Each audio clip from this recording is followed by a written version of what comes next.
Pakistan air force की अगर बात करें तो पाकिस्तान एयरफोर्स में भी दो तरह के कमीशन में इंडक्शन होती है। एक है शॉर्ट सर्विस कमीशन और दूसरा है long service commission. Short service commission की जो वैकेंसीज होती हैं वो एक temporary for the time being उनकी सिलेक्शन होती है। अप टू 10 ईयर तक वो लोग कॉन्ट्रैक्ट बॉन्ड साइन करते हैं, जबकि लॉन्ग कमीशन के अंदर वो 25 ईयर्स एंड प्लस का एक बॉन्ड साइन करते हैं। तो इसमें से वो रेगुलर कमीशन होता है और थ्रू आउट वो प्रोसेस अपनी प्रमोशन कैडर में चलते जाते हैं। पाकिस्तान एयरफोर्स के अंदर मुख्तलिफ़ किस्म की ब्रांचेस हैं जिनके अंदर डिफरेंट कैडर्स के लोगों को भर्ती किया जाता है, डिफरेंट डिग्रीज़ के लोगों को सिलेक्ट किया जाता है। जो स्पेशल सर्विसेज कमीशन के अंदर वैकेंसीज आती हैं तो उनकी एक एडवर्टाइजमेंट आ जाती है और एडवर्टाइजमेंट में क्वालिफ़िकेशन और उनकी जो स्टैंडर्ड और रिक्वायरमेंट्स होती हैं, एलिजिबिलिटी क्राइटेरिया वो मेंशन होता है। यहाँ पर हमने ये एडवर्टाइजमेंट की कॉपी आपके साथ यहाँ पर शेयर की है। आप देख सकते हैं डिफरेंट ब्रांचेस के अंदर वैकेंसीज अनाउंसमेंट की गई हैं, जिनमें रेगुलर कमीशन की भी वैकेंसीज शामिल हैं और शॉर्ट सर्विस कमीशन की भी। बात करेंगे लॉन्ग सर्विस कमीशन या रेगुलर कमीशन की, तो उसके लिए आपके पास जो एफएससी क्वालिफ़िकेशन होनी चाहिए, 60% मार्क्स होने चाहिए और उसके अलावा आपका एकेडमिक टेस्ट होता है और साथ फिज़िक्स का टेस्ट होता है, फिज़िक्स मैथ और जो इसके अंदर वो चीज़ें होती हैं और इंटेलिजेंस का टेस्ट होता है। जब आप ये क्वालिफ़ाई कर लेते हैं तो उसके बाद बाकी प्रोसीजर को अडॉप्ट किया जाता है। बाकी प्रोसीजर लॉन्ग सर्विस कमीशन और शॉर्ट सर्विस कमीशन की सिलेक्शन के तकरीबन सिमिलर हैं। बात करें अगर बुनियादी डिफरेंस की रेगुलर सर्विस कमीशन और शॉर्ट सर्विस कमीशन की, तो रेगुलर सर्विस कमीशन की जो वैकेंसीज़ होती हैं वो एफएससी बेस पर होती हैं, जबकि शॉर्ट सर्विस कमीशन की जो वैकेंसीज़ होती हैं वो मास्टर और बीएस ऑनर के लेवल पर होती हैं। तो एफएससी के जो शॉर्ट सर्विस कमीशन जो एफएससी की बेस पर होता है उसमें आपके एफएससी में कम से कम 62% मार्क्स होने चाहिए और आपके इंग्लिश में नंबर ज़्यादा अच्छे होने चाहिए, वो तकरीबन आपके 45% से अबव होने चाहिए इंग्लिश सब्जेक्ट में। उसके अलावा आपके पास जो मेन बुनियादी डिफरेंस हम बात करेंगे तो बुनियादी डिफरेंस ये है कि जो शॉर्ट सर्विस कमीशन वाले होते हैं वो जैसे कि हम ऑलरेडी बता चुके हैं कि वो एक टाइम बीइंग के लिए 10 साल तक वो सर्विस करते हैं, जबकि रेगुलर वाले एक रेगुलर सर्विस के हिसाब से सर्विस करते हैं, 25 एंड प्लस ईयर्स के दौरान वो सर्विस करते हैं। उसके अलावा ट्रेनिंग पीरियड की बात की जाए तो शॉर्ट सर्विस कमीशन वालों की जो ट्रेनिंग पीरियड है वो 24 वीक्स मीन्स 6 महीने होती है, जबकि रेगुलर कमीशन की ट्रेनिंग 2 साल एंड अबव होती है। तो आज की ये वीडियो हमारी इसी चीज़ को लेकर हम डिस्कस करेंगे। अगर आपको ये वीडियो पसंद आती है तो प्लीज़ हमारे चैनल को लाइक करें, सब्सक्राइब करें एंड शेयर करें। पाकिस्तान एयरफोर्स में शॉर्ट सर्विस कमीशन और रेगुलर सर्विस कमीशन की अगर सिलेक्शन की बात की जाए प्रोसेस की, तो सबसे पहले आपका एकेडमिक टेस्ट होता है जो कि सिलेक्शन सेंटर के ऊपर कंडक्ट किया जाता है। उसके बाद आपका मेडिकल टेस्ट होता है, मेडिकल टेस्ट के बाद आपका इंटरव्यू कंडक्ट किया जाता है और उसके बाद आपको आईएसएसबी फॉर्म दे दिए जाते हैं। शॉर्ट लिस्टिंग के बेस के ऊपर मेरिट बनता है, इनिशियल मेरिट के ऊपर आपको आईएसएसबी फॉर्म दे दिए जाते हैं। अगर आपके टेस्टों की बात की जाए, जो जो इनिशियल टेस्ट है तो जीडीपीज़ और जो रेगुलर कमीशन वाले होते हैं उनके टेस्ट की अगर बात करें तो उनके टेस्ट में इंग्लिश और फिज़िक्स और मैथ का टेस्ट होता है एकेडमिक का, और साथ इंटेलिजेंस का टेस्ट होता है।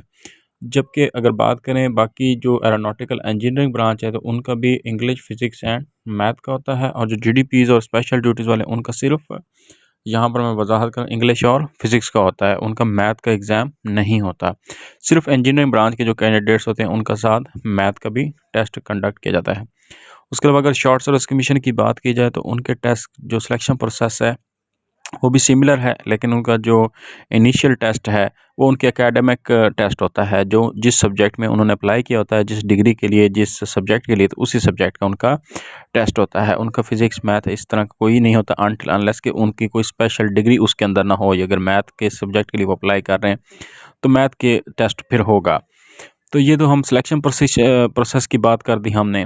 उसके बाद हम बात करेंगे कौन कौन सी ब्रांचेज़ हैं और उनके लिए रिक्वायर्ड डिग्रीज़ कौन सी हैं।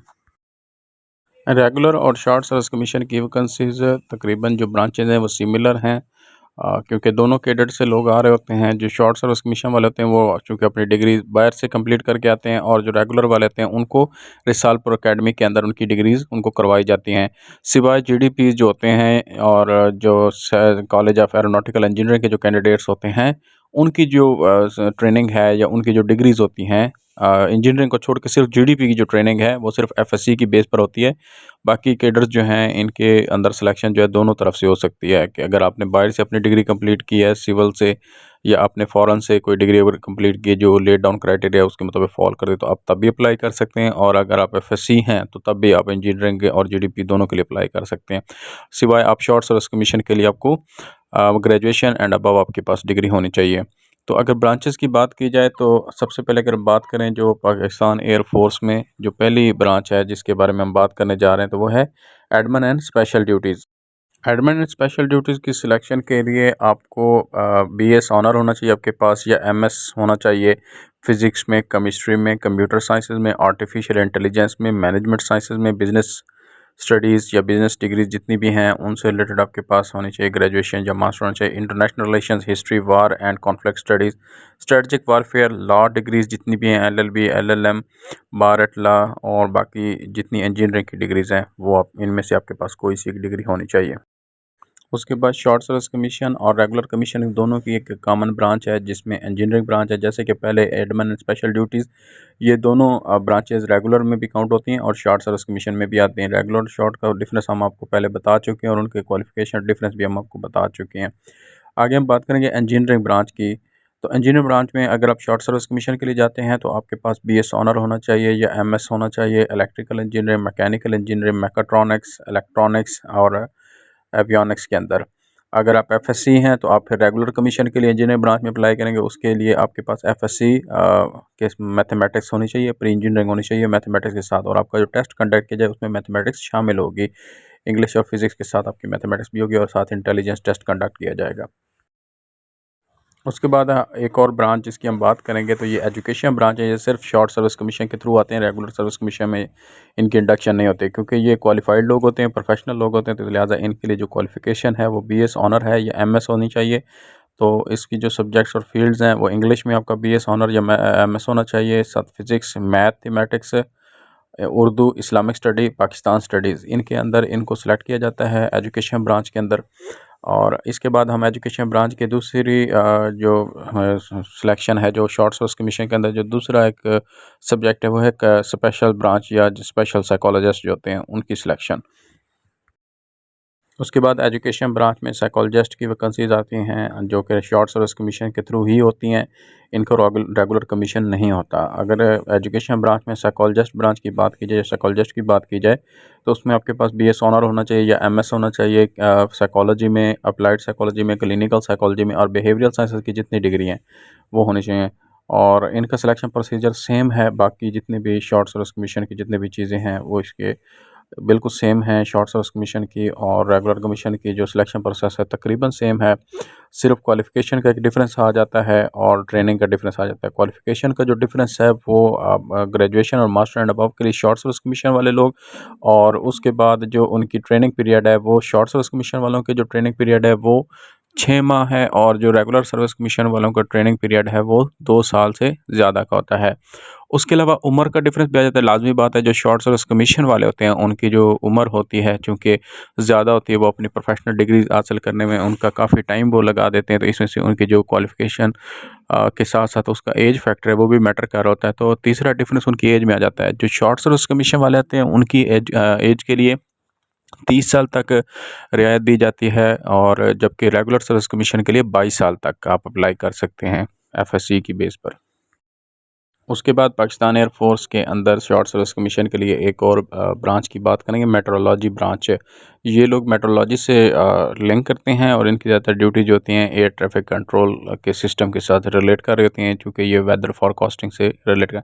तो इसके लिए जो डिग्रीज़ और क्वालिफिकेशन चाहिए होती है ये भी शॉर्ट सर्विस कमीशन के, तो लिहाजा इनके लिए भी बीएस ऑनर और एमएस होना चाहिए। इन्वायरमेंटल साइंसेज में, मेट्रोलॉजी में, वेदर फोरकास्टिंग की जितनी भी डिग्रीज़ हैं, अर्थ साइंसेज हैं, और जियोग्राफी और जियोलॉजी वगैरह से रिलेटेड जितनी भी डिग्रीज़ हैं ये मेट्रोलॉजी से रिलेट कर रही होती हैं। फ़िज़िक्स की डिग्री भी इसके लिए एलिजिबल है।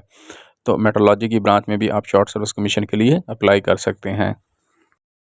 उसके बाद पाकिस्तान एयरफोर्स में शॉर्ट सर्विस कमीशन के लिए एक और ब्रांच के ऊपर बात करेंगे, वो है लॉजिस्टिक ब्रांच। लॉजिस्टिक ब्रांच के अंदर तकरीबन आप समझ लें कि तकरीबन सारी डिग्रीज़ वाले लोग अप्लाई कर सकते हैं। इसमें केमिस्ट्री वाले, मार्केटिंग वाले, बिज़नेस वाले, फाइनेंस वाले और बाकी जितनी भी रिलेटेड डिग्रीज़ हैं उनका ले डाउन क्राइटेरिया मेंशन्ड है। तो आप ये देख सकते हैं लॉजिस्टिक ब्रांच के अंदर भी आप अप्लाई कर सकते हैं शॉर्ट सर्विस कमीशन के थ्रू। अकाउंट्स ब्रांच की बात की जाए तो अकाउंट्स ब्रांच के लिए आपके पास फाइनेंस की डिग्री होना ज़रूरी है। अगर आपके पास ICMA, CCA, ACCA, ICMA वगैरह की डिग्री है तो आप पाकिस्तान एयरफोर्स में शॉर्ट सर्विस कमीशन के लिए अप्लाई कर सकते हैं, और ये भी शॉर्ट सर्विस कमीशन के थ्रू आते हैं, और इनकी भी ट्रेनिंग 6 मंथ होती है। तो आई होप ये वीडियो आपको बहुत ज़्यादा पसंद आई होगी। अगर आप मज़ीद कोई बात या कुछ पूछना चाहते हैं तो आप हमें कमेंट कर सकते हैं। प्लीज़ हमारे चैनल को लाइक करें, सब्सक्राइब करें एंड शेयर करें। Thanks for watching.